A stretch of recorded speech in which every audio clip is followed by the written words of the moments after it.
Hello and welcome, I'm Ankit Tuteja and you are watching Tech It Out. This week we tell you how Russia is using high-tech ways to track and control its citizens. Find out why AI is a double-edged sword. And we bring you a step-by-step guide that can help you find your lost or stolen phone. Let's get started.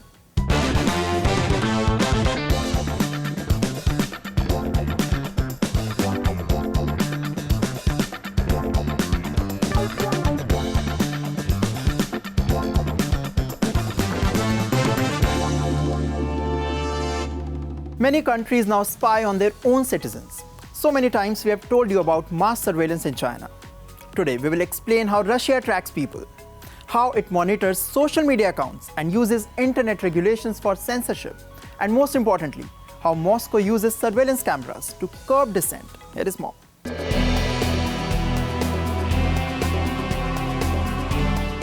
Russia has a long history of spying.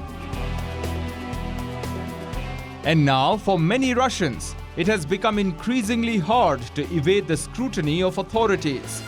The government is actively monitoring the social media accounts of its own people and using surveillance cameras against activists. The country is said to be building what some call a cyber gulag. It's a dark reference to the labor camps that held political prisoners in Soviet times.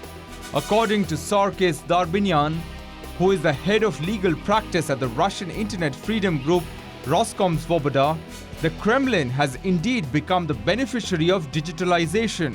It is using all opportunities for state propaganda, for surveilling people, and for de-anonymizing internet users. Yekaterina Maximova is a living example. She's a journalist and an activist. Maximova avoids taking the Moscow subway, even though it's probably the most efficient route. The reason? She's been detained 5 times in the past year. Thanks to the system's pervasive security cameras with facial recognition, if the system flags a passenger for detention, the police respond within seconds. However, the police would let Maximova go after a few hours. She seems to be in some kind of database. Russian authorities are also tightening internet controls. Some regulations allow them to block websites. Others make it compulsory for cell phone operators and internet providers to store call records and messages. And if needed, they should share the information with security services. Moscow even has plans to build what is referred to as a sovereign internet. If required, it could be cut off from the rest of the world. The Kremlin online crackdown has gained momentum in the last 1.5 years.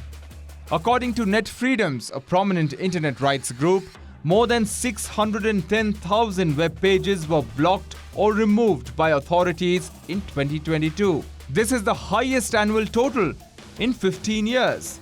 And that's not all. 779 people faced criminal charges over online comments and posts. 65-year-old Marina Novikova was recently convicted in the Siberian city of Seversk for anti-war telegram posts and for spreading false information about the Russian army. A few weeks ago, a Moscow court sentenced opposition activist Mikhail Kryga to 7 years in prison for Facebook comments in which he expressed a desire to hang Putin.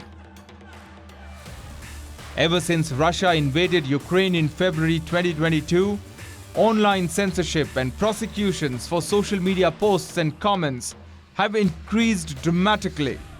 A major factor here is a law that was adopted a week after the invasion.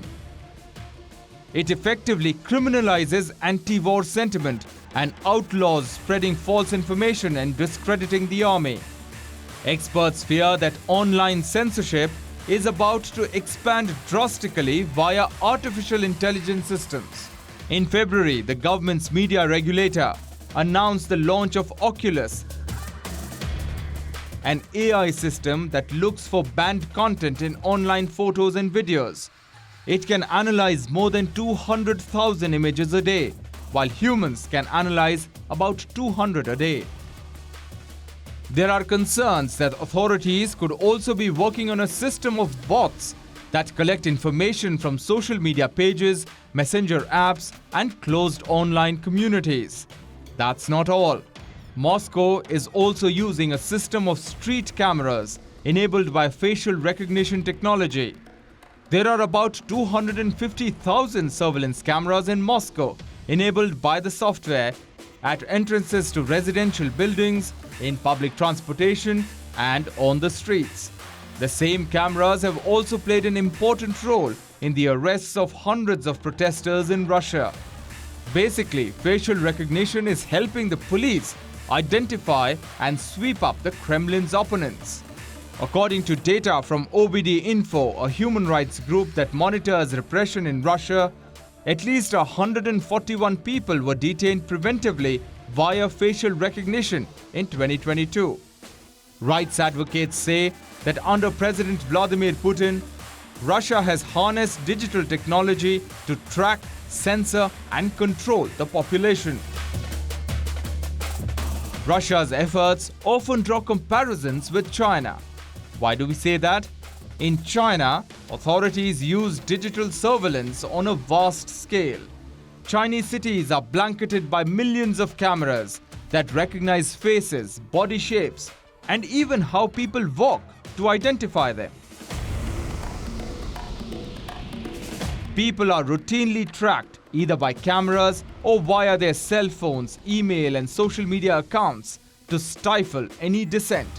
It seems Russia wants to pursue a similar path. The Kremlin is also ramping up its internet censorship machine and using high-tech ways to keep an eye on its citizens. On Tech It Out, we keep bringing you stories about the potential and dangers of artificial intelligence.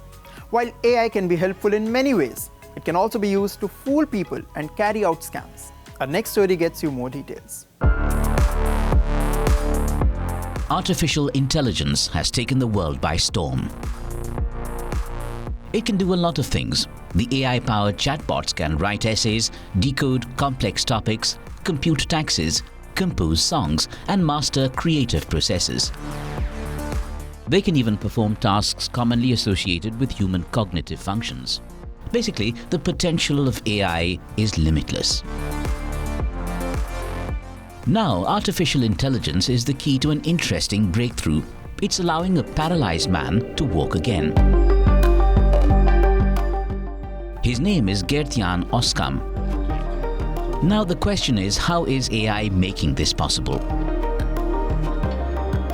With the help of a new device that connects his brain and his spinal cord, bypassing the injury he suffered 12 years ago, there's a brain-computer interface that is aiding the process. In other words, there's a digital bridge between the brain and the region of the spinal cord that is still intact and can control leg movement. We do two different surgeries. There is one surgery at the level of the brain. We do two little craniotomy, put electrodes in order to record the brain signal. And another surgery at the level of the spinal cord where we put electrodes on the top of the spinal cord at the place that is responsible for leg movement.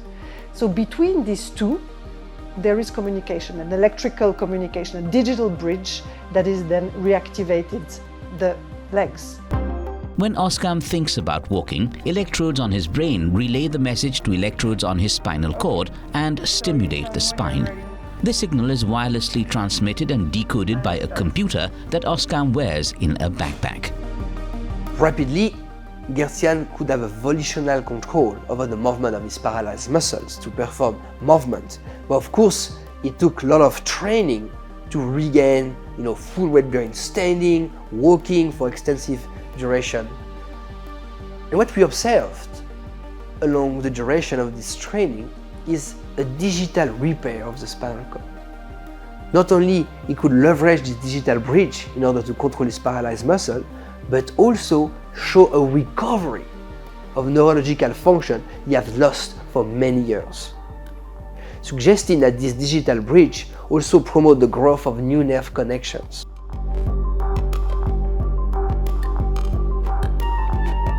Within 5 to 10 minutes, I could control my hips, like they were like the brain implant picked up what I was doing with my hips, so that was like the best outcome, I think, for everyone. Artificial intelligence is transforming healthcare and revolutionizing medical technology. But unfortunately, it's being used by scammers to carry out fraud. Recently, a conman in China used artificial intelligence technology and posed as a friend of a businessman online. The scammer used an AI-powered face-swapping technology. The voice was cloned, facial data was manipulated.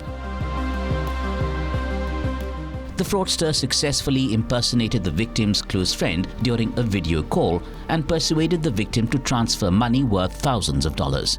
The swindler defrauded the businessman of around $620,000. This incident has raised concern about the potential of artificial intelligence techniques to aid financial crime. It has left authorities and the public on high alert. Our advice is be vigilant and exercise caution when you interact with anyone digitally.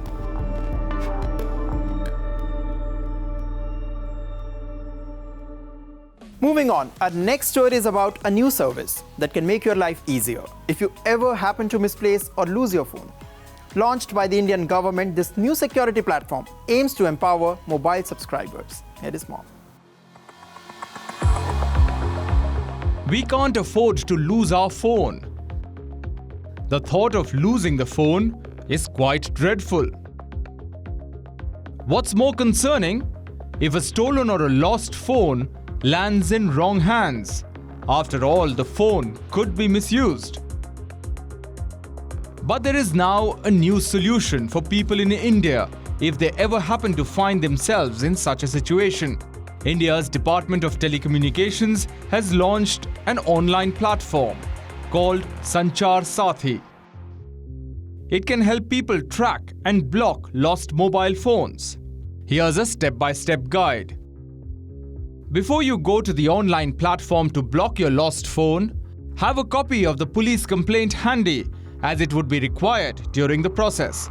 Type ceir.sancharsathi.gov.in in the address bar of a browser. There are 3 main tabs on the page. Click on the red box that says Block Stolen or Lost Mobile.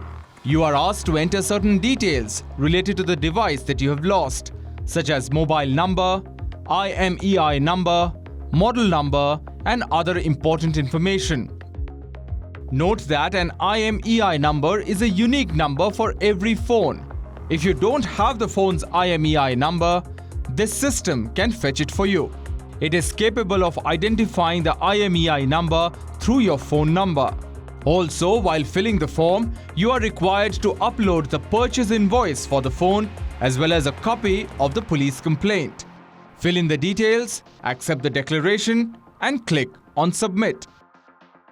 After submitting the form, a request ID is generated. The same can be used for checking the status of the request and for unblocking the IMEI number. Note that after the successful submission of the blocking request, the user's phone is blocked within 24 hours. After the phone has been blocked, it cannot be used on any mobile network across India. But this does not prevent the police from tracking the lost or stolen phone. If anyone tries to use the blocked mobile phone, it can be traced. In other words, if the phone is switched on, the Sanchar Sathi portal will display its location. And once you have found your phone, you can go to the Sanchar Sathi portal and put in a request to unblock it. The purpose of the service is to deter mobile phone theft and make it easier for authorities to locate lost phones. Internet users have discovered a new virtual assistant. I'm talking about ChatGPT, a highly capable chatbot. Some are using it for fun, others are using it to get their job done. It has become the talk of the town. And now the same technology is being used to design smart glasses. Why? To aid individuals during challenging conversations. Find out how it seeks to add sparkle to dull human chats. It may look like a regular pair of sunglasses, but the fact is that this eyewear is powered by ChatGPT. an AI-powered chatbot that can generate human-like conversations based on user prompts.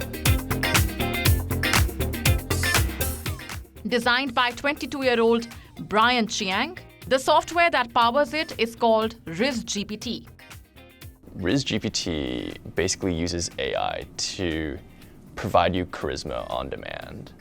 And so it listens to your current ongoing conversation and it tells you exactly what to say next, whether you're on a date or you're doing a job interview. This device has been built using an augmented reality monocle. The eyepiece features a camera, a microphone, and an internal projector screen where words can be displayed. So it has a camera and a microphone right at the top, and also has this kind of 720p display. It's a 2D display and just shows text that you can look at. So this is how it functions. When someone talks to the user, RizGPT monitors the conversation through the microphone, transforms that conversation into text, and sends it via Wi-Fi to ChatGPT to generate a response. The answer is sent back to the monocle, where the text is displayed on an internal screen. The user can then read it. What are your weaknesses? My greatest weakness is that I can get too focused on the details of a problem and find it difficult to take a step back and see the bigger picture.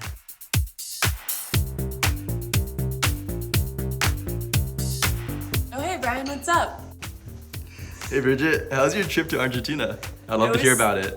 Oh, it was so fun. I had a blast. We explored around the city and went to museums and did a lot of fun stuff. It may appear to be promising, but the delay and the responses are not natural. According to the creator, the current model is strictly a prototype. There are still bugs that can make the text formatted in a way that it's difficult to read. Chiang says there are no plans to commercialize RizGPT. Instead, he just wants to show what's possible with the technology. Let's shift our focus to another big tech that has the potential to revolutionize how we interact and engage in the digital world. Up next, we show you how Metaverse is redefining the conventional means of education, how it is giving students the joy of understanding things in a 3D world of imagination, and offering them immersive learning experiences. Would you send your kids to this Metaverse school? Where students don't just learn about planets, they play with them. Where they don't just read about hearts, they enter them. You know, have a big beating heart and you can see the flow of blood through it and you can understand the chambers and the valves. It's literally walk through a heart. When you can explore the inner workings of the human heart in vivid virtual reality, biology class might never be the same again. These new age learnings are happening at the Redham House School in England. It is teaching children in the metaverse. Children use VR headsets to dive deeper into the subjects they are studying. Saskia and Alex are Metaverse students. They have been taking part in VR subjects from science to history, art and geography. Pupils are using VR headsets to enter the Metaverse for a variety of interactive lessons. It was really cool how I got to kind of put the heart in a different place, because if you were in a normal classroom, you can't do that. Yeah, because in a normal classroom, if I went up to a human heart, I wouldn't go anywhere near it. Yeah, no, but in the metaverse, in the classrooms, it's like you're not holding anything, but you actually are. The lessons are accessible to students anywhere in the world. The Metaverse School is being developed by Inspired Education Group. Nathan O'Grady is the project lead. We can also use it in subjects like geography to have an instantaneous field trip anywhere in the world, We've used it in history to go back in time, experience things like World War II from the ground, and understand what those atmospheres were like. Well, this is just one school that is experimenting with Metaverse. Many other institutions are also reimagining the future of education with the Metaverse. Metaverse technologies have the potential to transform school lessons, enhance vocational training, and create new opportunities for lifelong learning. Most importantly, Metaverse can help tackle geographic disparities and give students opportunities to learn from people and institutions they can't access locally.